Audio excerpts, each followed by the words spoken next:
Now let's move inside the truck.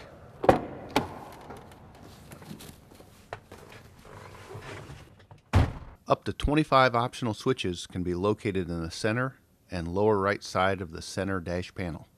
Location of these switches will vary depending on the options installed. Blank cover plates will be used in spaces that do not have switches installed at those locations. Most of the switches on international trucks are self-explanatory. They should be clearly labeled and backlit to make operating the truck easy. The most used switches are located in the steering wheel for easy, safe access by the driver. All international trucks come standard with cruise control. To operate, simply turn the cruise on, then accelerate to the desired speed and press the set button.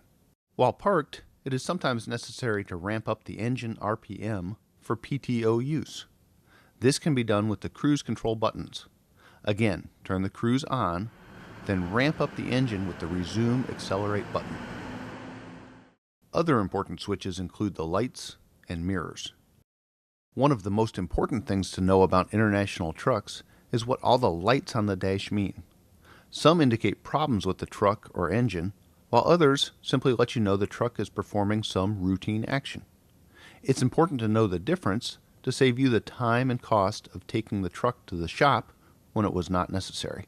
The engine warning light means that some condition within the engine, such as a pressure or temperature, has reached a warning level.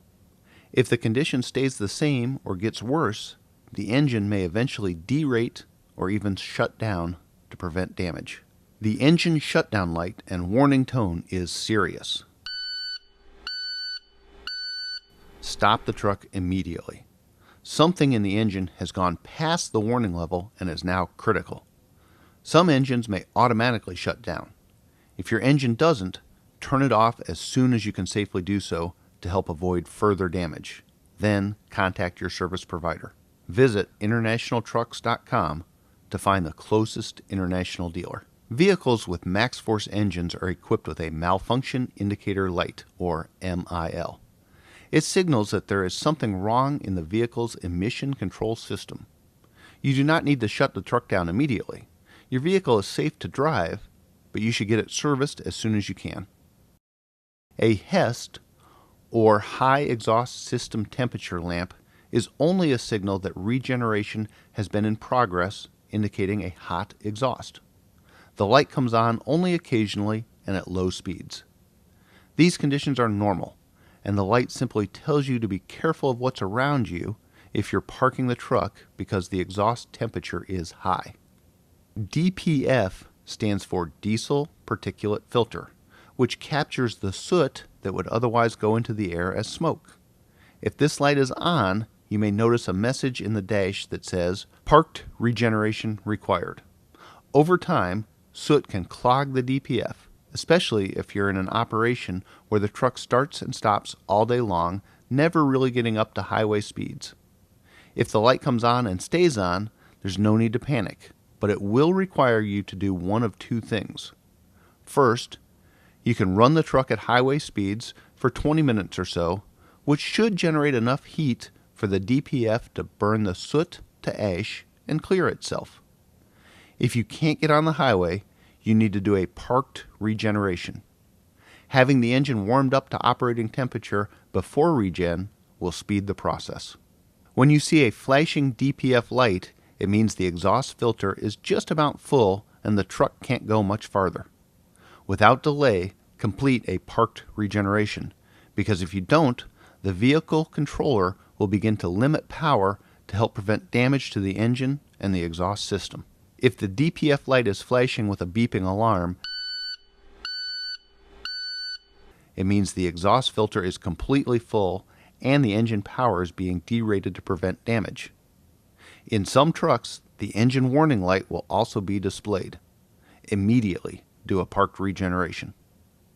To start a parked regeneration, find a place away from flammable materials, structures, or vapors where you can park for a minimum of 20 minutes.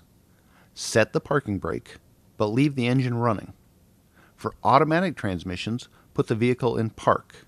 For manual transmissions, leave it in neutral. Now, push the Parked Regeneration button on the right side of the dash.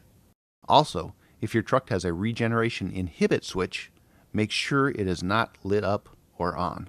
After you've pushed the parked regeneration button, you should see a message in the dash that says parked regeneration active, and the engine RPM will increase. That's normal. As the exhaust gets hotter, and it will get quite hot, so be careful, it will burn the soot in the DPF and clean it out. Try not to interrupt the parked regeneration process. Wait until it completes.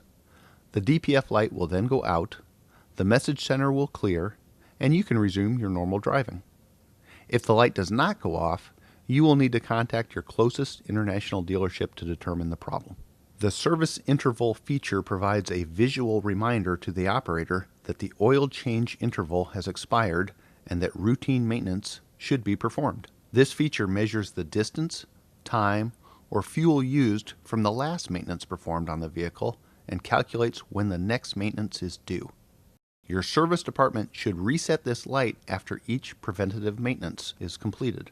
If this feature is not turned on for your truck, you will need to monitor the distance, time, and fuel used and perform services at the proper time.